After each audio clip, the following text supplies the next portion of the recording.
Good afternoon again. Thanks for joining us at this session. It's entitled The Key to Success, Going Old School and Keeping It Simple. My name is Valerie Eastman. I am the founder and CEO of Winter Winds Robotics, and I am also a Longmont startup superfan. I'm joined today with Brian Mills. He's the founder and CEO of Chop 5. As he's the president and co-founder of Chop 5 Salad Kitchen. He has also served as the owner and president of SD Custom Pizza in San Diego, California. He was the owner and president of PJCom and the vice president and operating partner of AJ Pizza LLC, which owned and operated 100 Papa John's pizza units in Colorado, California, and Minnesota. Thanks for joining me, Brian. Thank you. Thanks for having me. Yes. And so we are going to just kind of, again, talk today about the key to success is going simple. I think in the pandemic, we all really learned a little bit more about ourselves as business owners. And so I would really just kind of love to hear more about Chop 5 and just kind of how you got to this point. And then we'll go from there talking about keeping it simple. That sounds great to me. So, one of the things I think we've all learned in the pandemic is that it's just gotten so difficult. And with that time, how do we make it more simple? Right. And, I kept getting bombarded with all sorts of information and everything coming. You can do it this way, you can do it that way. And I found that I got myself dragged down and my decision process became really difficult.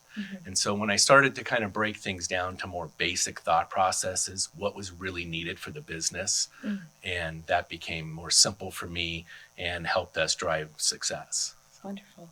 I think that really is a kind of a complimentary message and lesson for the startup community, as we're prone to kind of shiny object syndrome of those hearing all of this external information, and then we just kind of lose our focus in the process. So can you tell me a little bit about how just through your journey, how COVID kind of brought the clarity of purpose for you?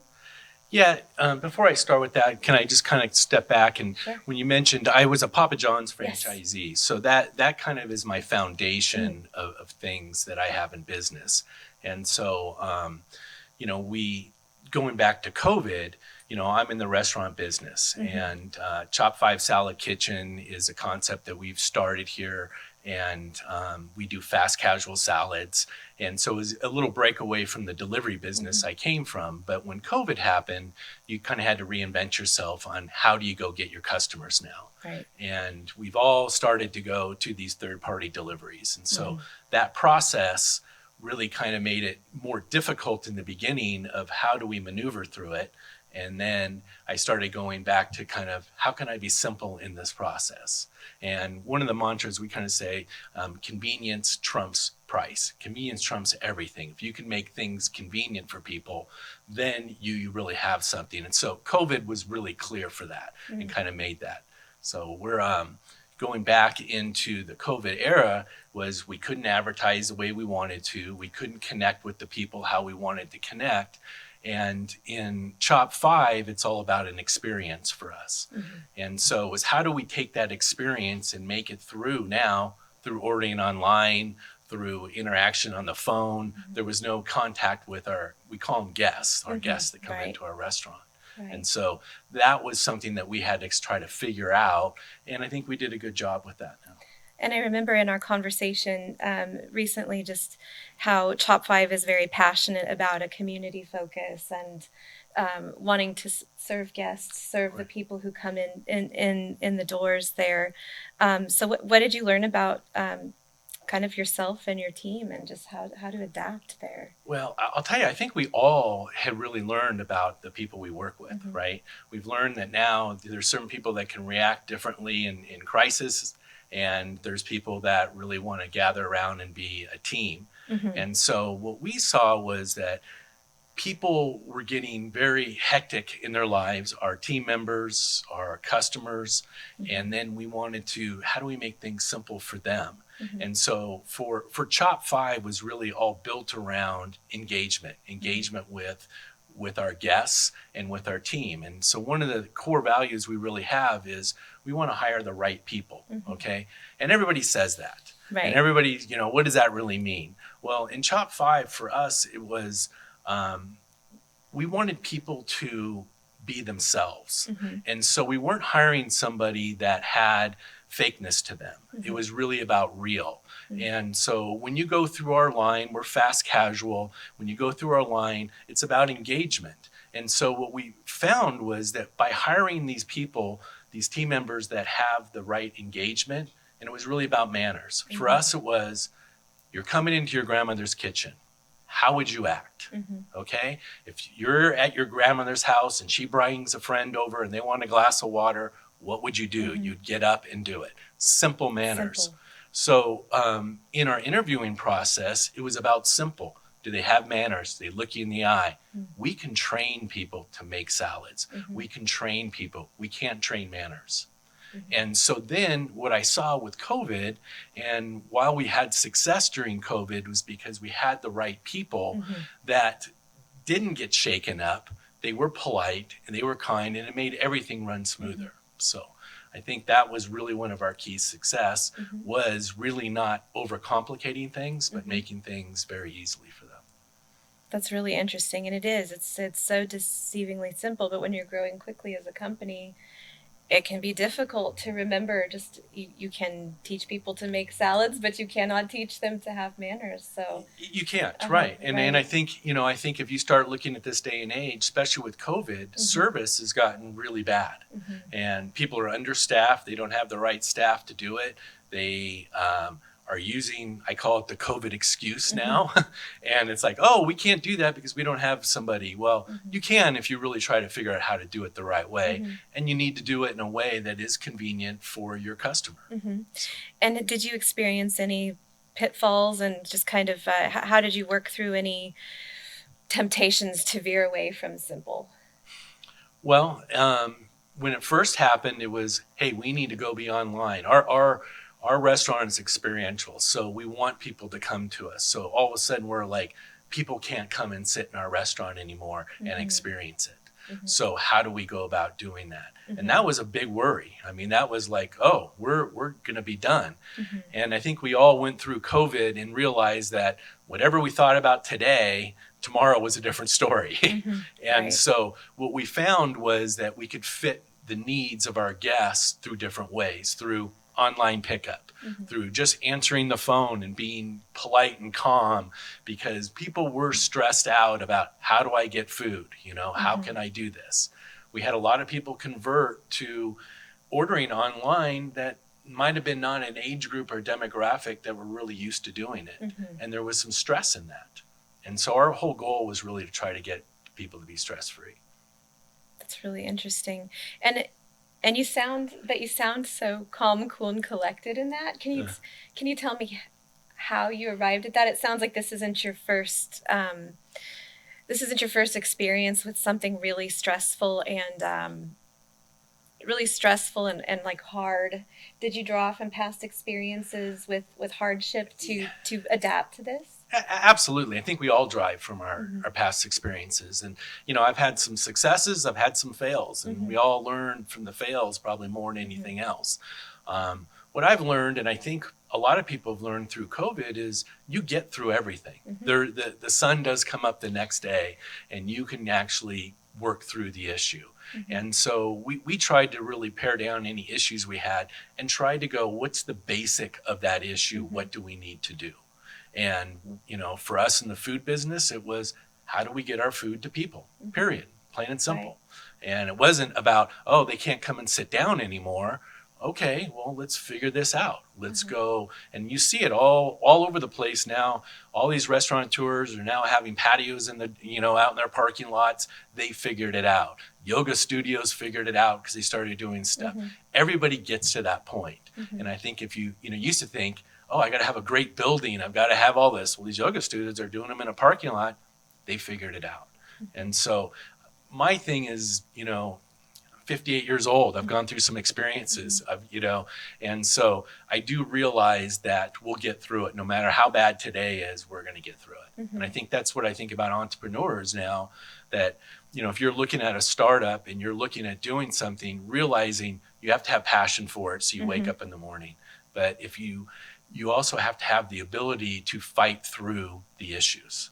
And whatever business you go into, you feel that, hey, this is my business.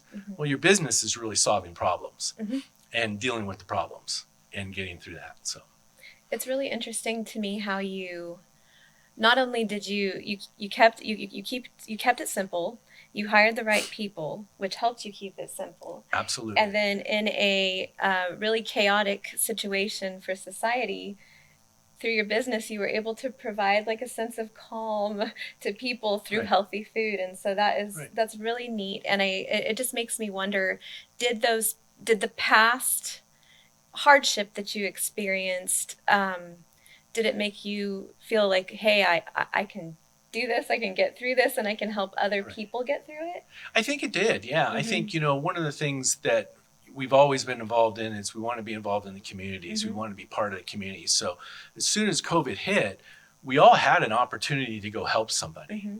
And so I think if we started focusing on, hey, there was elderly that couldn't get food, or the nurses were all working. Well, let's go take meals to them. And I think the whole business community, rallied behind that and did that. And we just were one of the cogs in the wheel doing that as well. And then I think that you learn that now, hey, I did that. That helped my business. Right. So doing something good comes back to you tenfold. And so, that I think we talked about it in Chop 5, but this was really, we got to put, where the rubber meets the road and really go do that. That's amazing to me. So it brings about it's so the whole the whole theme for Startup Week is just kind of to renew and get revitalized and re-energized, and that energized me to think that, okay, through simplicity, through getting back to the basics, because it's so easy to get distracted when it's stressed, when we're stressed and things are stressful. But by getting back to simplicity, you were able to actually help your business too. So that makes me kind of think, next, that this forced you to think about what was important and then to execute upon that. Absolutely. I think what you kind of, you look at your business and you go, well, I got to do these 5 things. Well, out of those 5 things, what are really making you the core thing that needs to be done? And I think everybody needs to learn about, hey, how do I dissect and get down to the basic of what really truly matters? It didn't matter what color our sign was. It didn't matter what, if our menu looked perfect or not. It was about how do we get the information to our guest as quickly and concise as possible. And so I think that's some of the things that we really learned through this COVID part. But I think it's basic business. But what's happened over time is there's just so many moving parts now. There's so many things, especially when it comes to marketing. Everybody's got a new marketing technique, a new marketing something else. And I'm starting to learn that, what? The best thing is walk up to somebody, shake their hand, and talk to them, and develop a relationship with somebody. And for us, we're in the food business, so we have easy thing to do is we just get you to eat our food, and we can do it a couple ways. We can just give it to you, and if you like it and we believe it, you'll come back to us. And so that's where I kind of go back in learning. It wasn't about the high-powered commercial or the online ordering process. It was really about, hey, what do? We have fresh ingredients, we have flavorful ingredients, and we have great food. Come give us a try. And in COVID that was difficult because you couldn't come into a restaurant. But guess what? You can come in and place an order and take it home, and you can eat it. And we developed a following from that. That is fantastic. And so with that focus, I remember that you've said before that you need to be a better reactor than a planner, especially with how everything changes. Can you tell me a little bit about how you've done that? Well, one of my partners kept saying that to me, as things were going along, as we're starting the business and running it, and you're planning, you got your 6-month plan, you got your year plan, you got your 5-year plan, and then, all that went out the window. And it was really about that you needed to be able to react better than you needed to plan, because the reaction is what's going to determine your success. And so, he's a very successful person that told me this, Wade Oney. I'll give him props for that. And I think it's really helped us all in the stress level coming down, realizing that there's going to be something that we're going to have to react to. Mm-hmm. It's not tragic. It's just part of the process. Very interesting. It brings up like 20 other questions in my mind, but I'll try to stay on task. So I'll rephrase one of my questions though. So given that you had to learn how to, be a better reactor than a planner, do you think that helps? Do you think that sets a good stage for us to become better planners if and when things settle down a little bit? Yeah, and when I say that, it doesn't mean you don't plan. You have to plan. Mm-hmm. I mean, you have a vision, you have a plan, you go there, but you've got to realize that there's going to be a scenario where your vision just changed, mm-hmm. and you need to react to that quickly and not go, well, my plan was X, Y, Z. I needed to go do this. Mm-hmm. Well, you have no more customers in your restaurant anymore. That can't be your plan anymore, that right. You can fill it up. Your plan has to change. And so right. I think it does definitely allow for better planning and maybe a little clearer planning. Yeah, and maybe just having that inherent flexibility, knowing right. that life is dynamic rather right. than static, even in the best of times. Yeah. Well, Valerie, you have your own business, uh-huh. and you've done it. I mean, what have you done to kind of to see that scenario where you're reacting more than planning at times? I mean, I think that we all have, like you said, right. we had to in the pandemic with hardware and software products and services.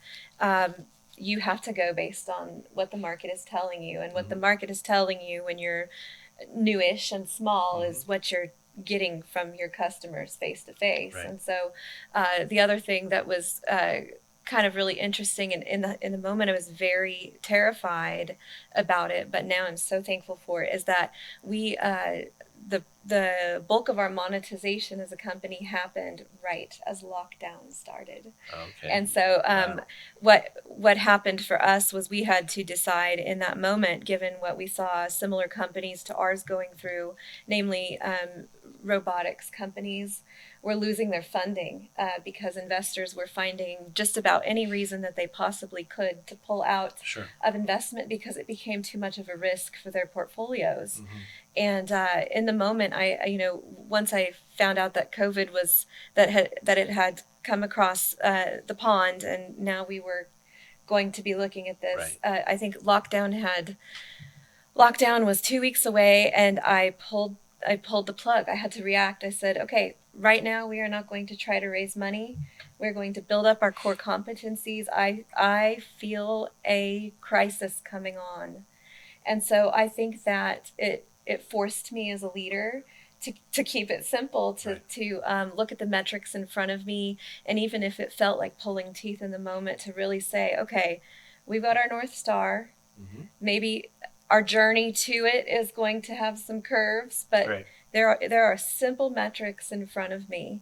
And I'm sure that, and I have had those in the past in other ventures where I kept it simple and made the wrong decision, but I learned. Mm-hmm. I learned from that as well. So I'm actually really resonating right. with everything right. that you're saying. Because I think, one of the things mm-hmm. about, young entrepreneurs or mm-hmm. whatever you're starting, you don't have all the answers. Right. You are going to make mistakes. Right. And so therefore you have to pivot from that mistake. I mean, you try not to repeat them. Mm-hmm.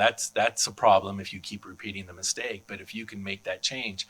But I imagine your business, by making that transition, you built the foundation that had to have been stronger yes. than what it was going to be. It would have taken you longer to get to there. It really did. It helped us build up our internal culture, just since we were kind of a newer organization. We were really able to get to know our people. One thing that I will never, ever regret is by not spending the time raising capital, which is itself a full-time job, as you know from your experiences in the past. I was able to really take a lot of my energy and time and love and show that to the people who had joined a newer company. It's a risk for an employer, and it's a risk for employees Absolutely. As well. Mm-hmm. And so we were able to build a really cohesive, fun culture, and we got through a once in a lifetime crisis together because I chose to keep it simple. And that is not to say that it was perfect, but this team is so close and fun, and we want to spend time together, and people want to. So speaking to how it benefits your business, keeping it simple made my company a place where people want to work because they know that that foundation of just collaboration, fun, learning, just extreme amounts of very cool, nerdy stuff, which is important at a robotics company. Absolutely. Which isn't simple. Come on. No, I mean, you're talking, right. Well, even first principles in physics, but that's a whole other, so there is simplicity there in that. And so, and I would like to think that had the pandemic not hit, that I would have been able to do that. But looking back, I don't think that I would have had that opportunity. So I'm just really resonating with what you're saying here, that I had to be a better reactor rather than a planner. And of course, planning is still important, but better reactor than planner. So it was really rewarding. It was hard in the moment. There were many tears shed. There was a lot of fear. But I just look back on it and I'm like, yes, the simplicity, people. And that goes back to kind of your mission with Chop 5 as well. People, community, first things first, simplicity, and it helps your business in the long run. I think it does. And I think it creates, like you said, an atmosphere of fun and engagement. If you,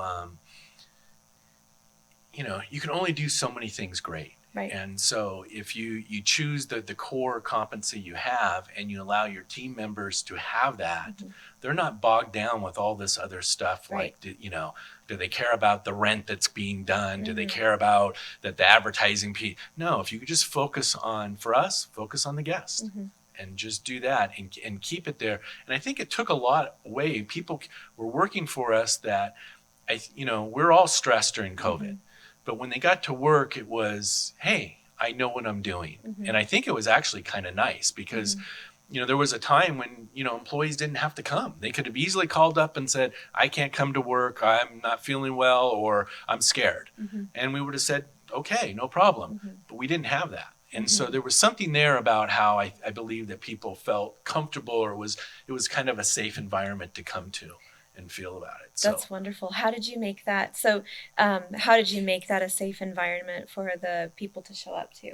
Well, I think, with COVID, our first thing was, we all thought about, what are the issues we need to deal with? One is our employee safety, right? Our team member safety. So, we cleaned like crazy, like everybody did, right?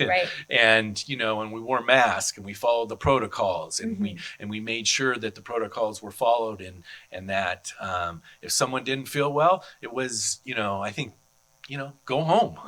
And I think that is going to be the new day and age now, is that if someone feels sick, it's not like come into work. It's like stay away now and we're going to get through it. And everybody else around you feels positive that you're not there because you're actually helping them not get sick. And so, just the common cold or whatever it's going to be, I think in the future, it's going to be people are going to feel okay, and employers are going to feel good about saying, hey, it's okay.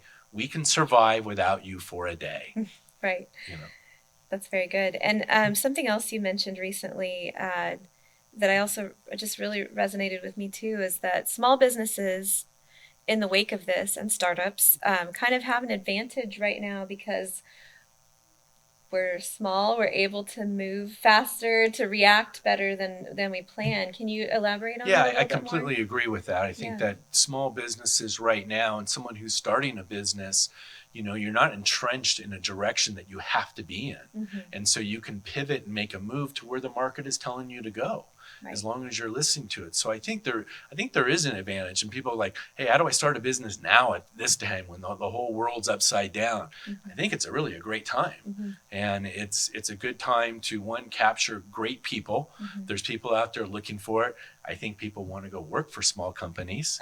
And, we're even seeing employees that will come and work for less, but want a better quality of life. And if we can provide that quality of life for them, then they're willing and they're talented. So I think that there's opportunity for that. So I think, the people that are ready to start right now, it shouldn't be fearful of like, hey, this is bad. It should be, here's the opportunity.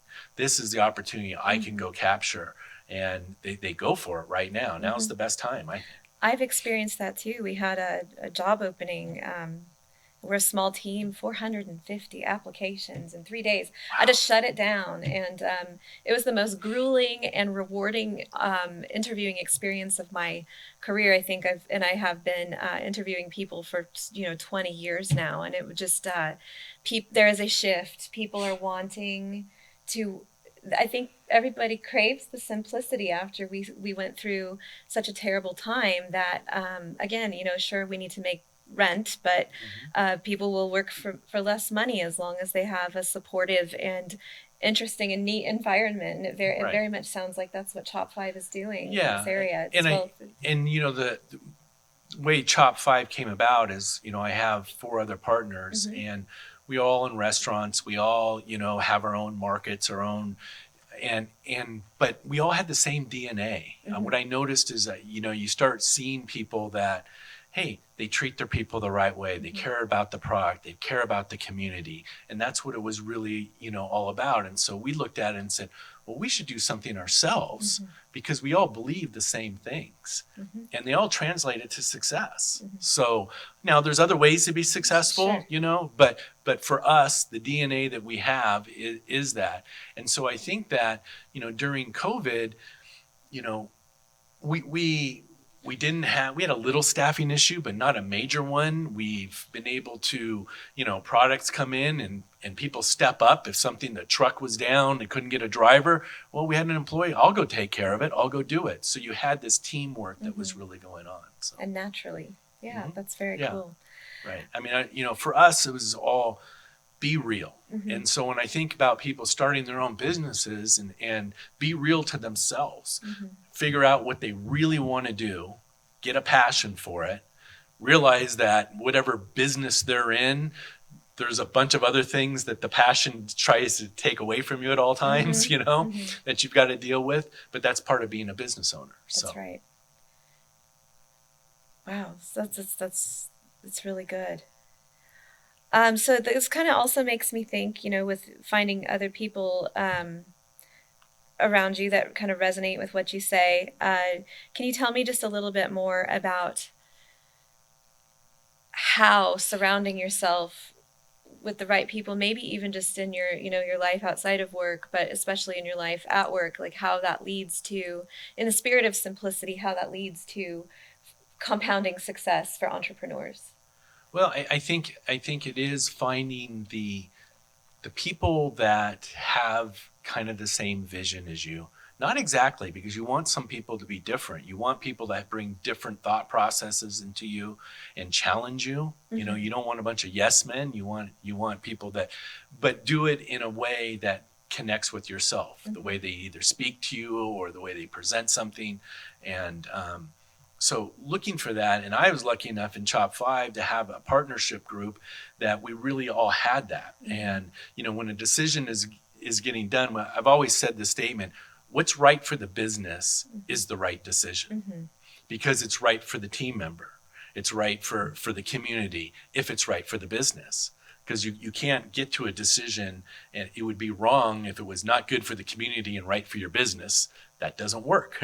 So how do you tie all those together? And I think that's where I kind of always start looking at how do I make a decision that's right for my business, which in turn, I know it's right for people. I know it's right for the community if it's right for the business. Very interesting. And that's just that's systemic too, from the looping back to the hiring of the right people surrounding, even finding the right market for your stores. So right people can be just a niche market, and then your employees.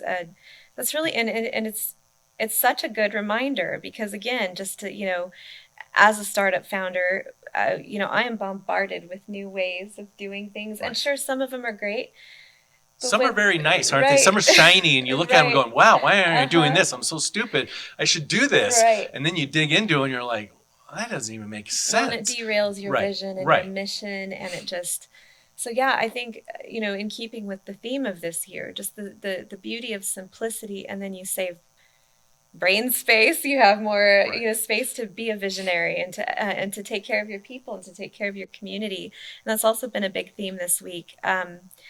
I'm really interested. I did have a few questions, and for those of you in the audience, I do have the Zoom chat pulled up. If you have any questions, please start asking those too.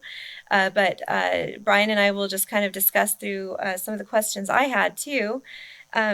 So you kind of, it seems like you've had to pivot a few times Sure. throughout your career, and if you could just kind of, in addition to what we've already mentioned, if you could narrow it down to just one lesson for success, what would that be? Just the overarching theme. We just talked about it. Yeah. Surround yourself with the right people. I mean, I people. just don't. It just seems, a lot of people, you're going to business like going to war. You've got all this stuff. Well, you better have the person in the foxhole that you trust. And so I think it really does. It's about the people. I mean, because you can get through any problem if you have the people you can be open, honest about. You can discuss it. You can listen to your failures, and and they're not afraid to speak up to you. And it's all those things that create the success. And then everybody buys in. So the decision goes back to what's good for the business is good for all of us. And how have you in the past, and I'll answer too afterwards if you want me to, because this is a hard one.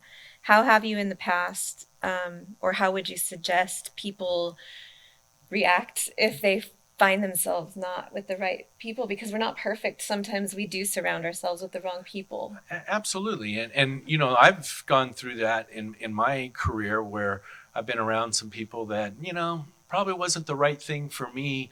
And I probably took too long to make those decisions, And so I think it's about, one, you have to look at yourself and decide, are you the issue? And, because they might be right and you're the one that might be wrong. Right. But then you have to kind of go, okay, let's move quickly. And that's where I kind of go back to the small business that, you can react fast. And so react fast. Do it. And so if you have somebody or a partnership with another company that isn't right, don't sit on it, react and make the change, because you're taking care of your business. And, I look at businesses as like a child, it's an infant in the beginning, and it grows up and it becomes an ornery teenager, and then they go on. And so you have all these different cycles through your company that you need to be able to address at different times. They need different needs. And that very much translates to the startup world as well. And I have been in the past guilty of not reacting quickly enough when surrounded maybe there, almost never is somebody a bad person, but maybe like not the right person for your company, your baby. Right. And I do sometimes also use the baby analogy, because we grow it, and then at some point you are to set it free and let it grow wings and fly. But surrounding yourself with the people who are not right for the vision and mission of your company, it's a huge distraction. And it's not simple. And so I think all leaders, almost all leaders, most leaders want to be good leaders. And so maybe we don't react as quickly as we should because we want to be kind or just or do fair. We want to look at ourselves first if we're a good leader. And sometimes it's just not a fit. And so I've experienced that too. Sometimes you think they're going to change. And you want them, you hope that they will. You hope that you can change too. And and it doesn't happen. And so you got to just kind of go, okay, this is the world we live in. Let's make a decision. It's not a bad decision. It's just the decision that needs to go on. Yes. Yeah. So much to think about. So how do you attract the right people?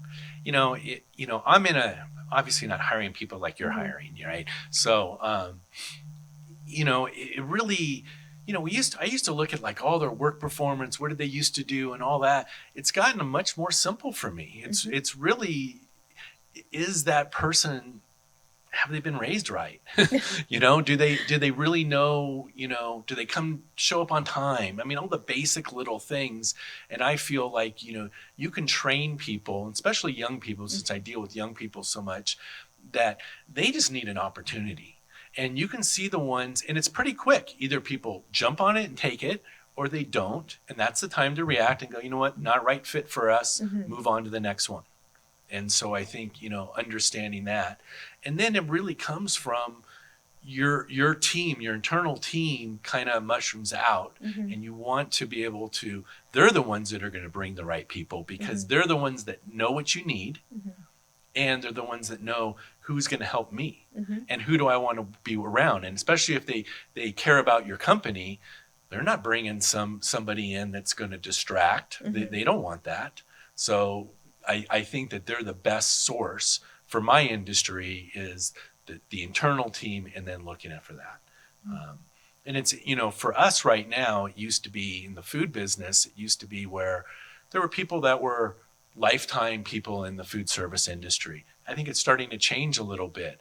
And so during COVID, with the unemployment being so high and people getting paid so much, we kind of lost that base. Well, there was a whole other base below that, which was high school kids. They weren't getting unemployment. They needed a job. College kids, they weren't getting unemployment. They needed a job. So those are the ones we ended up attracting and finding. And it's been really positive for us. So it's wonderful. So yeah, learning how to react.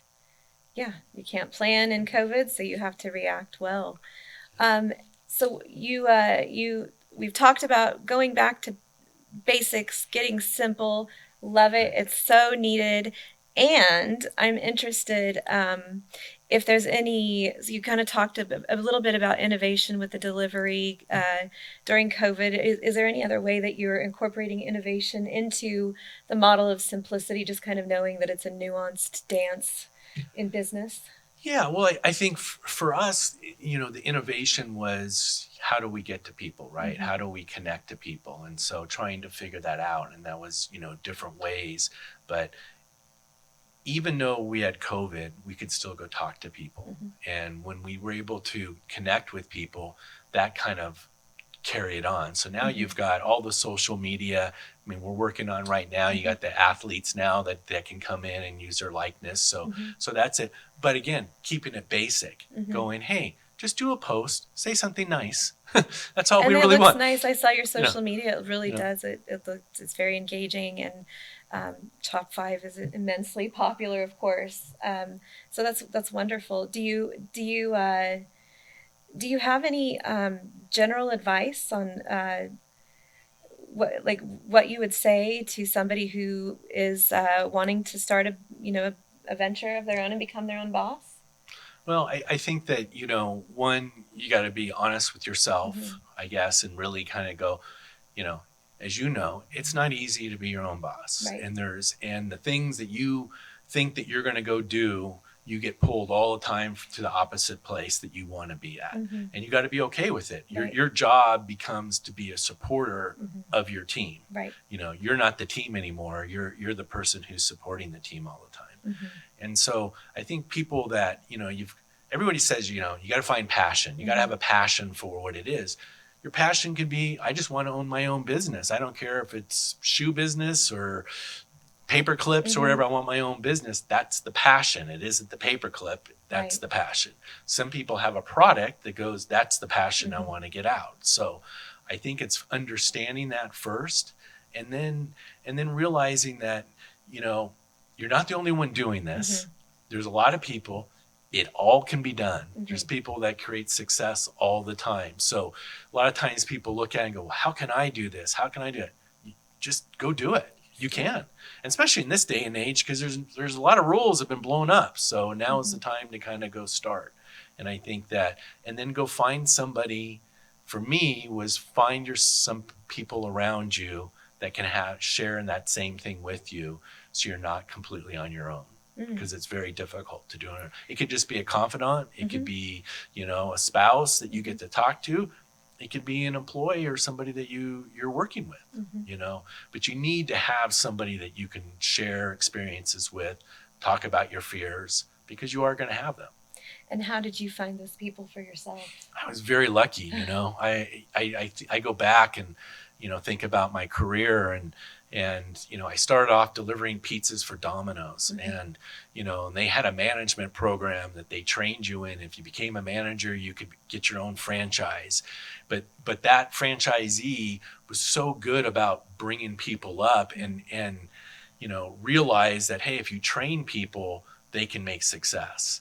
And, we made him successful, and then we had a chance to go be successful. So the roadmap was set up for that. Mm-hmm. And I think that's too, when you look at your company, is going, I just can't have an employee work for me for 20 years. Mm-hmm. I need them to advance, and advance. And, that's what you want to do. You had a speaker earlier today, Maggie Civic, who used to work for me and work with me and for a long time. And she started off as a young little kid doing, going out and selling pizza on the street. Now she's, VP of a company, and she's done a great job. And so being able to help her kind of start that process, been very rewarding. That's where I get my excitement from, wonderful. Is helping people. So. What do you wish you would have been told back when you were delivering pizzas for Domino's? I don't know. There wasn't anything like I felt like was, that I should have known or bad. It was that, I guess, what I really wasn't told, but what I saw was it takes hard work. Mm-hmm. And, people think that, you just start something and look at, oh, they're successful. Well, they spent 10 years not being successful. Right. And then all of a sudden they're successful. So don't be afraid of that. And be willing to, throw up your sleeves and go to work, because every day is going to be a new challenge. But I do think, for the people out there right now is a tremendous opportunity to start something. People are all looking for something new. There's always something out there. And in this day and age, you can be very small, you can move very quickly, fast. And you can get your messaging out very easily. And so I think that's, I think it's positive. My son is 21 years old, and, and I think he wants to have his own business someday. He's got to go to work for somebody and learn. But I'm like, this is the time. Go do it. That's where we're all doing it. So. Yeah, that's really good. Yeah, again, I just think that what I love so much about Longmont particularly is that we don't put ourselves in boxes as much maybe as other startup communities. And so I really love that we've pulled from a lot of different industries, because maybe we don't think all of the time that there are a lot of parallels between your line of business and like my line of business as a robotics company. But it really is all about the metrics, and it's all about focus and keeping things simple and listening to the needs of your customers. And so this has been really amazing, and I think that as a startup founder, that this session made me realize there's a wealth of knowledge just outside of the little echo chamber, and we should avoid the echo chambers. I think every industry should avoid echo chambers and find the wisdom where it's applicable.